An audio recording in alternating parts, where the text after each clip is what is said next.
아니 군인들이 이렇게 저는 야당 의원의 유튜브에 나가고 그다음에 나가서 울고 그다음에 각자 서로 입장이 엇갈리고 장군들이 심지어 입장이 엇갈리고 그리고 오히려 이렇게 위나 아래의 책임을 전가하고 이런 모습을 보이는 게 이게 상식적인 건가 그런 생각을 많이 하게 해요. 이게 특수부대 특수부대 이런데 장군이 이런 행동을 하는 게 이런 분 어떻게 보셨어요? 뭐 아니 저는 이 우리나라가 계엄이 말이에요. 이제는 이제 우리나라 정말 국민들께서 이렇게 생각하시면 안 되는 게 계엄은 잘못된 거다? 이건 아니에요. 우리나라는 계엄이 필요할 때가 있어요. 특히 지금 분단 국가잖아요. 정말 대통령 정말 북한이 국지 도발하거나 뭐 테러하면은 계엄 선포해야 되지 않겠습니까? 그러니까 대통령의 계엄 선포 자체가 잘못된 건 아니다. 다만 윤석열 대통령의 계엄 선포는 그것대로 평가를 하는 것인데 저는 어제 보니까 군인은 명령에 살고 명령이 죽는 거잖아요. 그리고 군인한테 어떤 명령이 하달했을 때 군인이 이게 정치적으로 맞는 건지 이게 법리적으로 맞는 건지 판단하고 그 작전을 시행하면 어떻게 되겠습니까?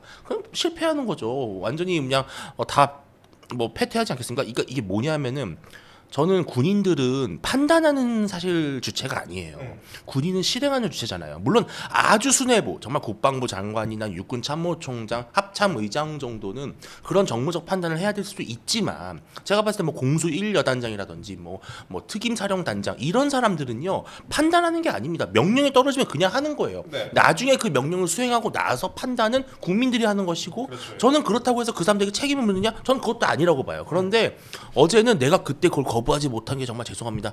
저는 이게 사후적으로 그러면 북한군 쳐들어가지고 계엄했는데 나중에 만약에 우리가 뭐 어떤 다른 결과가 나왔어요. 그러면 그때도 그 명령을 수행한 것이 잘못됐다고 말할 건가요? 그러니까 저는 군인들이 이런 모습을 보이면은 많은 국민들이 좀 속으로 그래 오케이 이번 계엄은 그렇다 쳐. 근데 군인들이 저렇게 나와가지고 막 너무 약한 모습 보이면 우리나라 안보는 어떻게 되는 거야? 저는 그런 불안감도 상당히 적지가 않을 것 같아요.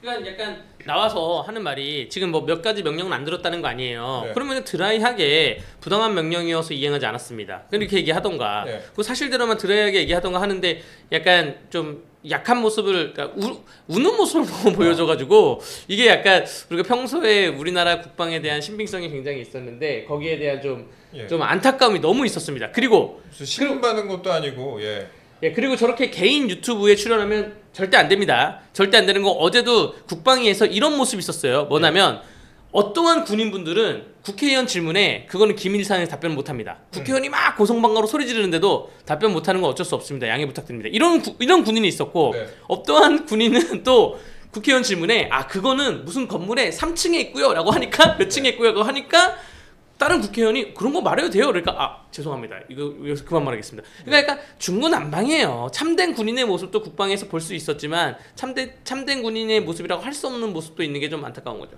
근데 저는 이게 군인들도 물론 문제가 있지만 민주당이 진짜 잘못하고 있는 거예요. 그러니까 민주당이 이런 식으로 군인들을 사실은요. 우리 변호사님 너무 잘 아시겠지만요. 본인이 사법 처리를 당할 위험에 몰리면 사람은 사실은 정말 엄청난 공포에 시달립니다. 왜냐하면 또 특히 군인들은요. 저도 잘 알아요. 죄송합니다.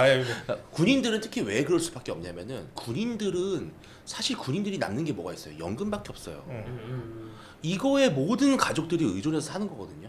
근데 본인이 만약에 해임이나 파면을 당하거나 아주 불명예스럽게 전역을 하면은 사실은 남은 노후, 남은 가족들의 삶이 파괴되는 거예요. 그러니까 그것 때문에 지금 군인들은 너무나 힘들 수밖에 없는데 저는 민주당이 정말 본인들이 수권 정당이라고 맨날 외치는 거 아닙니까? 그럼 본인들이 만약에 정권 잡으면 군인들이 이런 식으로 당나라 군대 만들 거예요. 그러니까 저는 군인들 몰아세워놓고 막 공개적으로 뭐 이거 어디에요? 이게 맞습니까? 좋습니까? 이 국가 기밀 다 줄줄이 새나가게 하는 건 정말 저는 잘못됐다고 생각을 합니다. 그러니까 군인들이 잘못한 게 있으면 물론 수사를 통해서 가려야겠지만 이거를 공개적인 장소에 세워가지고 차라리 비공개로 하든가요. 이런저런 얘기를 하는 게 과연 좋은 일인가? 약간 여러 가지 생각을 하게 합니다. 이런 가운데 또 아까 저희가 일부에서 좀 다루긴 했었는데 국힘 원내대표 선거가 2파전으로 치러지게 됐습니다. 10일 그러니까 내일이네요. 내일 선출 예정이라고 하는데 이거를 뭐 표결로 할지 추대로 할지는 아직 정해지지 않았다고 합니다. 그런데 친한계에서는 권성동 의원 추대에 또 부정적이었고 이게 경선이 열리게 됐어요. 권성동 의원하고 김태호 의원이 이제 붙게 됐는데 누가 원내대표가 되느냐에 따라서 당내 역학관계에도 좀 적잖이 영향이 있을 것 같은데 먼저 변호사님 먼저. 원내대표가 갖고 있는 권한이 의총 소집 권한이 있고요. 또 당론에 대해서 결정할 때도 굉장히 큰 영향을 미치게 됩니다. 그래서 원내대표가 누가 되는지에 대해서 굉장히 중요한 포인트가 있고 지금 8명이 탄핵 표결안에 들어가서 찬성을 하게 되면 그 탄핵이 소추안이 통과가 될 가능성이 있다는 거 다 보는 거잖아요. 8명 한번 세보자면 네. 지금 안철수, 김혜지, 김상욱 3명은 지금 찬성을 한다는 거고 네. 배현진 네. 이분은 표결은 들어간다는 거 아니에요? 근데 찬성인지 반대인지 얘기 안 했어요. 어제 보도 보니까 뭐 한지아 의원도 있고 몇 명 이렇게 이름이 거론되는 되더라고요. 그러니까 10명 근데 정도. 본인이 예. 의사 박힌 사람. 예, 예. 뭐 이렇게 우리가 어중이 떠중이 거론된 사람도 많은데 본인이 의사 어중이 떠중이 말고. 그래 아이고, 보도적으로 예. 보도적으로 내부적으로 거론된 사람 말고 본인이 직접적으로 의견을 표명한 사람. 근데 예. 문제가 뭐냐면 이 배현진 의원 포인트 하나 잡고 말씀드리자면 네. 배현진 의원은 이제 정치계 풍향계, 정치계 바로미터, 이제 베로미터라고 이제 표현이 되는데 네. 이분이 근데 이분은 탄핵을 내가 들어간다고 본회의장에 들어간다고 얘기한 게 탄핵이 만약에 200석이 안 채워져가지고 무기명 투표로 그러니까 무기명 투표이지 않습니까? 네. 그래서 찬성인지 반대인지 모르는 거고 네. 이게 200석이 안 채워져가지고 투표함을 개봉을 못하게 됐을 때는 그 다음에 이분이 무슨 거짓말을 해도 되는 거예요. 나는 찬성을 했다, 나는 반대를 했다, 난 세모를 했다, 기권을 했다, 무슨 거짓말을 해도 되기 때문에 네. 그러한 정치적 판단에 굉장히 머리를 잘 쓰신 것 같아요. 네, 패널의 개인적인 의견입니다. 예. 그런 것이고 나머지 이제 그러면 뭐 그 5명, 그러니까 배현진 의원 포함하면 5명이 누가 들어갈 것인가 안 들어갈 것인가 이게 이제 원내대표가 누가 되는 거에 따라서 굉장히 큰 방향이 있을 것인데 이런 모습을 가지고 아니 그 국민의힘이 지금 내부적으로 싸울 때냐라고 비판하는 분도 있는데 또 어떠한 정치 평론가들은 지금 모든 언론과 국민들의 시각이 계엄의 문제에만 가고 있는데 오히려 시선 분산의 효과가 좀 있을 수도 있다. 이렇게 보는 분들도 있더라고요.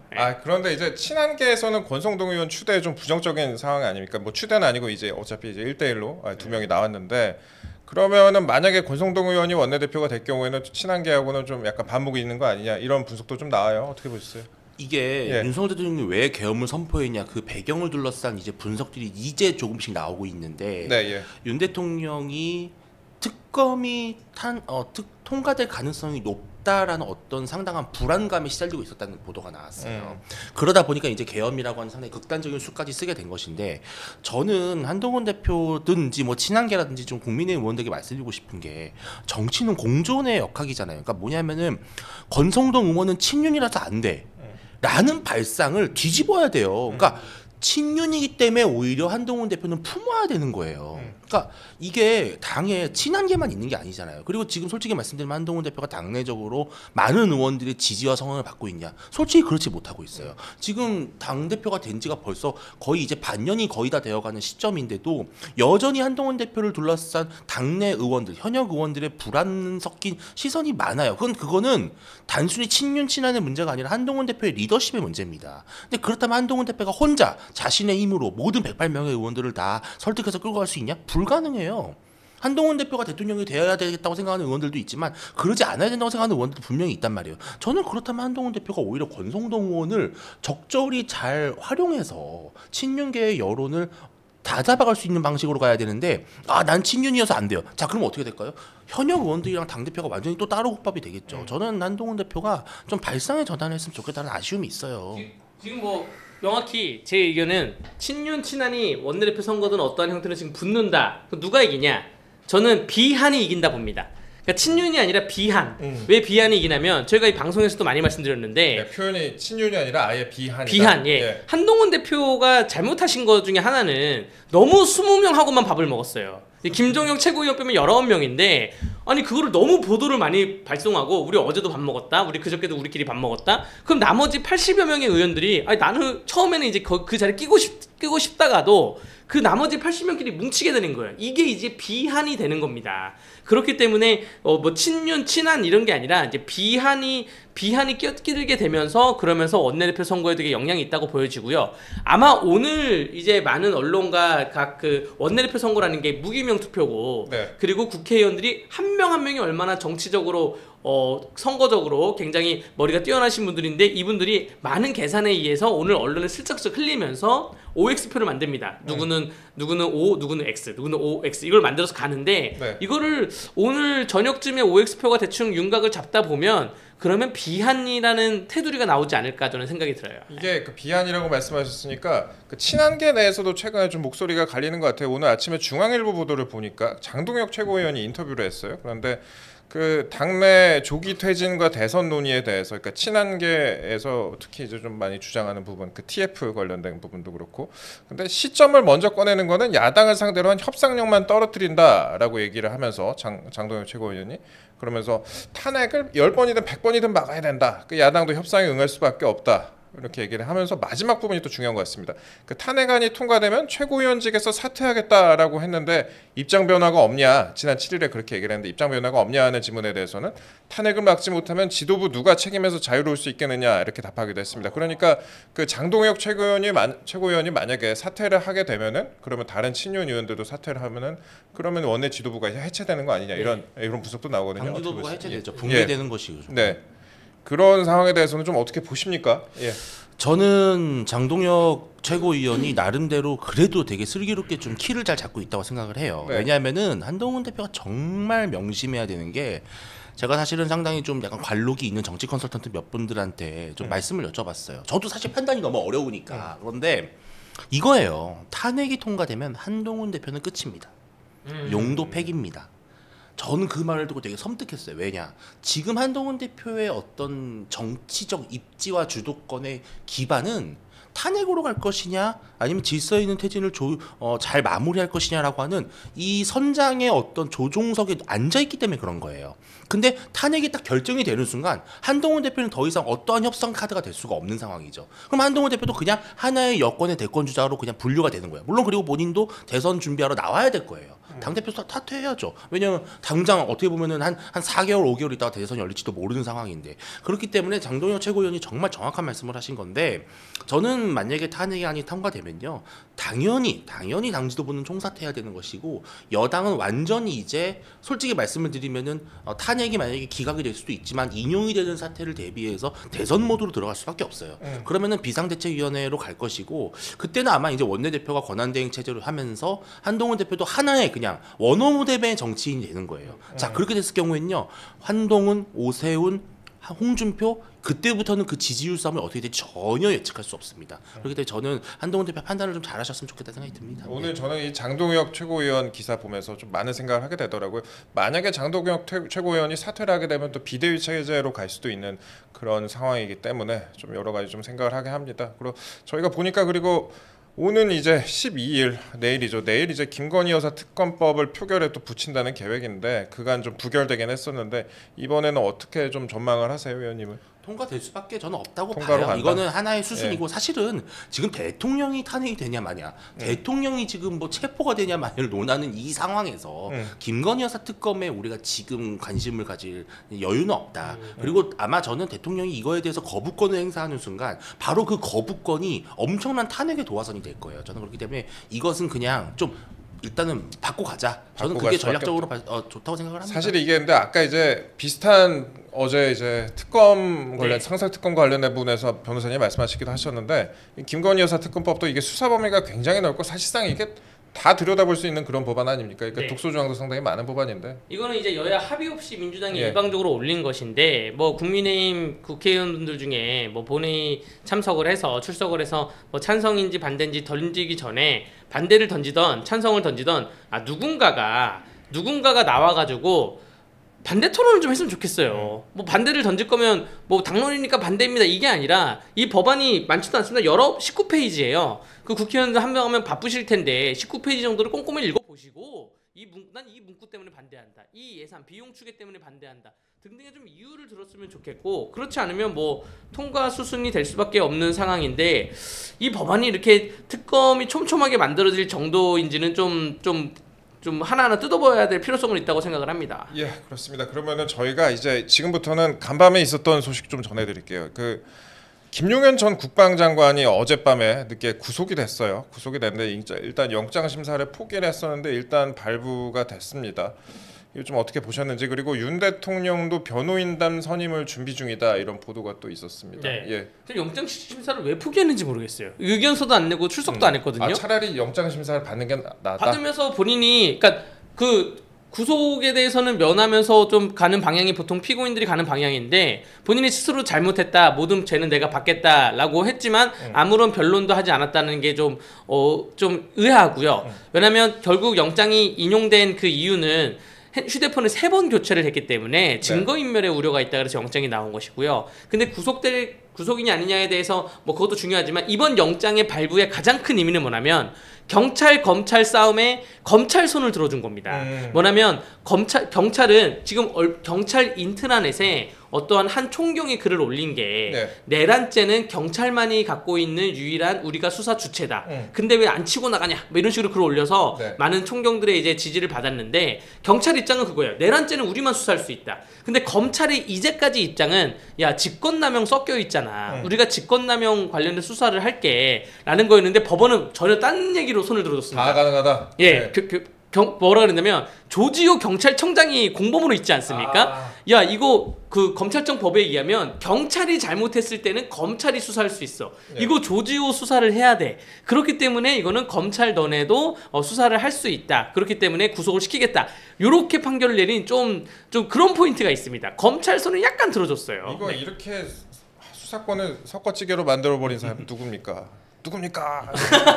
그런 생각이 좀 드는데 이게 검수완박의 폐해가 이렇게까지 오는 것 같아요. 그리고 제가 수사기관이 경쟁적으로 나서고 있다는 말씀 종종 드렸는데 경찰이 이번에 이제 한덕수 총리에게까지 피의자 소환 통보를 했어요. 근데 국정수습을 맡을 총리고 그 다음에 한덕수 총리 같은 경우에는 당시에 국무회의에 있었다는 이유만으로 뭐 혐의가 어떻게 드러나지도 않았는데 국무회의에 있었다는 이유만으로 한덕수 총리나 당시 국무위원들에게 장관들에게 뭐 안 오면은 이거 강제 수사하겠다 경찰이 이렇게까지 적극적으로 나서고 있는데 이런 모습 좀 어떻게 보셨습니까? 출석 거부시 뭐 강제 수사하겠다 이렇게 밝혔는데 좀 과거에 약간 2016년 모습 보는 것 같기도 하고. 예. 아니 그러니까 한덕수 국무총리는 지금 모든 보도에서 일관되게 나오는 것이 당시에 계엄 선포를 반대했다는 거 아니에요. 마지막까지 윤 대통령을 또 설득했고 또 국회가 해제를 요구하는 그 의결을 했을 때 이것을 받아들여야 된다고 또 간곡히 대통령을 설득했던 사람도 한덕수 총리라는 거 아니겠습니까? 그럼 한덕수 총리는 오히려 칭찬을 지금 받아야 될 상황이에요. 그들의 논리대로라면. 그런데 지금 한덕수 총리는 어떻게 보면은 지금 국정을 수습할 수 있는 유일한 헌법적 권한을 가진 유일한 권한을 가진 사람이에요. 지금 미국이나 여러 우리나라 우방국들이 지금 한국에 대해서 불안해하는 것이 뭐냐면 도대체 누구랑 대화를 해야 되냐라는 거잖아요. 그러니까 저는 지금 얼마 전에 제가 여당에도 그런 의견을 전달했지만 지금의 이럴 때일수록 한덕수 국무총리에게 막강한 권한을 줘야 되는 거예요. 옛날에 우리가 사실 권한대행 체제를 2번 해봤지만 고건 전 총리, 황교안 전 총리 사실 그 당시에 국민들이 오히려 총리가 니까 오히려 더 좋은 것 같은데 이런 생각도 하셨단 말이에요. 그러니까 그런 것처럼 저는 한덕수 총리는 절대 흔들면 안 되고 한덕수 총리마저 만약에 이런 식으로 사법적으로 압박을 받게 되면은 진짜 북한이 오판할 수 있다라는 거죠. 저는 이러한 부분들은 정말 우리가 좀 조심해야 된다고 생각을 합니다. 그 국무회의에 보면 뒤에 그 회의록 작성을 다 합니다. 모든 한 글자 한 글자 작성을 하거든요. 조선왕조실록처럼 작성을 해요. 근데 이게 이제 대통령 기록물로 넘어가면 그 미공개돼 있다가 몇 년 있다 공개가 되는 건데 자 경찰에서는 인물 중심으로 가지 말고 자료 중심으로 갑시다. 인물 중심으로 가다 보면 국무회의에 계엄을 선포할 때 있던 사람, 해제할 때 사람 모두 불러 조사를 해야 되는데 한 명 한 명 10시간, 12시간씩 조사를 하다 보면 그러면 이게 또 하염없어요. 일단은 그 회의록을 확보를 한 다음에 그 회의록에 대해서 이 사람은 반대했구나, 찬성했구나 그거를 명확히 하고 만약에 그 여기 계엄에 찬성한 사람이 있으면 그 사람만 불러야죠. 그렇게 해가지고 수사를 좀 자료 중심으로 해야지 인물 중심으로 하면은 수사만 더디어진다라고 말씀드리겠습니다. 야권이 원하는 사람을 총리로 올릴 때까지 이렇게 하려는 시도가 아닌가라는 그런 생각도 하게 해. 뭐 그런 분석도 있더라고요. 지금 뭐 총리로 거론되는 사람은 있습니까? 아직은 그런 선상까지는 올라온 정치적 단계가 아닌가요? 그런 건 제가 잘 몰라가지고 그런 보도는 못 본 것 같습니다. 우리가 이제 거의 끝날 시간이 거의 다 됐는데 저희 이쯤에서 요즘에 이제 입장을 자주 내고 있는 분 이름 한번 언급을 좀 해봐야 될 것 같아요. 조국 혁신당 대표님 이분이 이제 검찰을 향해서 윤석열 대통령 내란죄 수사에서 당장 손을 떼라 이렇게 촉구를 했는데 또 조국 대표는 내일 구속 여부가 결정이 나지 않습니까? 대법원에서는 일정 변동이 없다고 밝혔는데 조국 대표 구속 만약에 된다면 이후에 야권 상황은 어떻게 펼쳐질지. 일단 이재명 대표는 활짝 웃을 것이고요. 이제 서로 이게 뭐 동상이몽 아니었겠습니까? 근데 이제 저는 조국 대표는 내일 좀 불가피하다고 생각이 들어요. 저는 물론 훨씬 더 저보다 법리를 잘 하시겠지만은 뭐 많은 법조인들이 이거는 뒤집히기가 너무 어렵다. 그리고 저는 오히려 조국 대표가요. 지금 이 탄핵 전국 있잖아요. 저는 조국 대표가 지금 속으로 약간 울고 있을 거예요. 왜냐하면은 오히려 조국 대표는 진짜 안 좋아요. 지금 윤석열 대통령이 이렇게 막 강도 높게 수사하고 지금 뭐 탄핵이냐 하야냐 막 이러고 있는 상황에서 대법원이 파기환송 해봐요. 이거 완전 사법부가 눈치 봐가지고 또 이상한 판결 내렸다는 비판받을 수 있잖아요. 저는 조국 대표는 약간 확정각이다. 예, 좀 그런 생각이 듭니다. 이재명을 뭐 지금 못 치고 이렇게 질질 끌고 있으니까 조국이라도 친다. 물론 대법원이 어떤 판단을 저는 네. 아직 알 수는 없지만 네. 저는 이런 분위기에서 만약에 파기환송심 나오잖아요. 그러면 국민들이 진짜 이거는 완전히 세상이 좀 뒤집혔구나. 이런 불안감 줄 것 같아요. 그런 포인트가 또 있었네요. 또. 예. 일단은 조국 의원께 오늘 사회에서 마지막 저녁 식사가 될 텐데 저녁 메뉴 잘 고르라고 말씀을 드리고요. 조국 의원이 구속된다 그래서 정치 상황이나 야권 상황에 변동 변화는 전혀 없습니다. 전혀 없고 그냥 단신 처리될 정도의 일이에요. 이게 지금 언론이 지금 눈이 조국에 신경 쓸 일도 없습니다. 그래서 단신이나 한 3줄 정도 혐의 죄명과 구속됐고 형량 얼마 이 정도로만 해서 되지 않을까 생각이 됩니다. 5년 동안 이것만 보고 쫓아온 조국 저격수도 있는데 단신 처리된다면 좀 안타까운 그런 생각이네요. 근데 일단 뭐 조국 대표 구속이 만약에 된다면은 그 이후에 또 조국 혁신당이 민주당이 또 흡수가 되느냐 아니면 합쳐지느냐 그대로 존속이 되느냐 여부도 앞으로 좀 따져봐야 될 부분 같은데 그렇게 지금 상황에서는 큰 포인트는 아닌 것 같습니다. 그리고 댓글에 보니까 뭐 저희 보고 막 웃고 이러냐 그러는데 여러분 제가 이틀 전에 한번 샤우트 한번 하지 않았습니까? 여러분 제가 잠을 못 자고 속이 쓰려갖고 자다가도 몇 번씩 깨고 그렇습니다. 그리고 저희만큼 참 뭐 자세히 더 이상의 설명을 생략하겠습니다. 여튼 여러분이 힘든 상황에 있어도 웃으면서 또 받아들여야 앞으로 또 상황을 헤쳐나갈 그런 저는 힘이 난다고 그렇게 생각하고 있습니다. 그러면 마지막 소식 한번 다뤄볼게요. 이 와중에 또 가짜 뉴스가 막 등장을 하고 있어요. 어제 군인권센터가 이제 보도 자료를 냈습니다. 그 공군 1호기가 서울공항을 이륙한 사실을 확인했다 이러면서 전용기는 뜨기 전에 공군 3호 전대에서 비행기를 정비하고 항공통제타워에도 비행기획이 통지가 되는데 뭐 이륙 전에 정비도 없었고 비행기획도 통지되지 않았다 이렇게 주장을 했습니다. 여기서 근데 이제 받은 글이나 이른바 찌라시가 발생을 하면서 이게 또 가짜뉴스로 확대가 됐어요. 이런 상황들에 대해서 좀 어떻게 보셨어요? 저는 우리나라가 언제까지 이 군 인권센터에 이런 식으로 휘둘려 정말 군 인권센터가 맞는지도 모르겠지만 전 정말 우리가 정말 한심한 거 아닙니까? 네. 진짜 사실 그분은 심지어 병역을 기피하려고 했던 사람 아니에요. 군에 대해서 말할 자격이 없는 사람이에요. 그러니까 저는 왜 그분 하나에게 이렇게 대한민국 국방 전체가 휘둘려야 되는지 저는 정말 안타깝고요. 저는 우리 국민들께서 약간 군 인권센터 이 단어에만 너무 꽂히지 마시고 어떻게 보면 우리나라의 국방 질서를 상당히 어지럽혔던 사람의 그런 말도 안 되는 가짜뉴스 선동에 이 국회의원들이랑 정당까지 놀아나는 게 보면 정말 한심합니다 진짜. 물론 이제 이분이 얘기한 것 자체는 가짜뉴스는 아니었다고 본인이 얘기를 했습니다. 그러니까 비행기가 뭐 이륙한 것 자체는 맞으니까. 근데 나중에 이제 보도 자료를 군 대통령실에서 내고 이러면서 이제 탑승하지 않았다 이런 점도 이제 밝히긴 했었는데, 근데 이제 저는 이 부분이 좀 더 가슴이 아팠던 게 이게 관련된 내용이 상당히 군에 있는 사람이 아니면은 알 수가 없는 내용들이었거든요. 근데 특히 대통령 전용기 같은 거는 굉장히 군사 기밀인데 이런 부분이 이렇게 밖으로 유출이 되는 상황인가? 약간 국가의 기강에 대해서도 좀 안타까운 생각이 들었습니다. 네, 여기에 대해서는 군 내부적으로 감찰을 철저히 해서 군 인권센터의 그 명칭만 보고 혹자 국민들께서는 이거 국가기관 아니냐라고 생각을 하실 텐데 이거 철저히 민간기관입니다. 국가기관하고 전혀 관련이 없고요. 근데 국가기관의 기밀이 민간기관에게 전파된 그런 과정에 대해서는 군 내부 감찰이나 혹은 필요하면 수사도 의뢰를 해야 되겠죠. 철저하게 규명을 해서 다시는 이러한 기밀이 유출되지 않도록 해야 될 것입니다. 제가 군대에서 관제하던 사람이어가지고요. 그 관제 장교였었는데 어저께 이 받은 글 이런 걸 보고 나니까 대충 그려지더라고요. 어떻게 이게 기사가 나갔을지 그려져가지고 참 몇 배로 좀 가슴이 아팠던 그런 생각이 있습니다.